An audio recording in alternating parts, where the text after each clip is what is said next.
ဒီနေ့ငါသားကိုကဘာကြီးကမြင်အောင်လာကြည့်မယ်ကဘာဖလားဆိုတာကစားသမားတွေအတွက်တော့အိမ်မက်ပါဒါပေမဲ့မိခင်တယောက်အတွက်ကတော့ကဘာဖလားဆိုတာသူ့သားရဲ့အိမ်မက်တွေအမှန်တကယ်ဖြစ်လာတဲ့နေ့ကိုမျက်စိနဲ့မြင်ခွင့်ရတဲ့နေ့တစ်နေ့ပါပဲကိတ်ဗာဒီကိုသမားဗိုစင်ဟိုရဲ့အမေကဒီပွဲကိုကွင်းနဲ့အထိလာခဲ့ပါတယ်ပရိသတ်ထောင်ပေါင်းများစွာကြားထဲမှာထိုင်နေရင်းနဲ့သူမြင်နေရတာကဂိုးတိုင်နှစ်တိုင်ကြားထဲမှာရက်နေတဲ့ဂိုးသမားတယောက်မဟုတ်ပါဘူးတစ်ချိန်ကသူ့လက်ကိုဆွဲပြီးတော့လမ်းလျှောက်ခဲ့တဲ့ကလေးလေးဘောလုံးတစ်လုံးဖက်အိတ်ခဲ့တဲ့သားလေးတနေ့ငါနိုင်ငံအတွက်ကစားမယ်လို့ပြောခဲ့တဲ့ကောင်လေးကိုပါပွဲစဉ်တစ်လျှောက်မှာသူကဘောလုံးကိုကာကွယ်နေပေမဲ့အမေတယောက်ရဲ့မျက်လုံးထဲမှာတော့သားကိုပဲစိုးရိမ်နေခဲ့ပါတယ်ပွဲပြီးချိန်မှာရလက်ကဘလို့ပဲဖြစ်ဖြစ်အမေအတွက်ကတော့သူ့သားအနိုင်ရပြီးသားပါ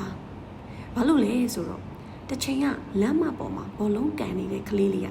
ဒီနေ့တော့ကမ္ဘာဖလားစင်မြင့်ပေါ်မှာသူ့နိုင်ငံကိုကိုစားပြုနေတဲ့ဂိုးသမားတစ်ယောက်ဖြစ်လို့နေပါပြီဘောလုံးမှာစုဖလားတွေကတန်ဖိုးရှိတယ်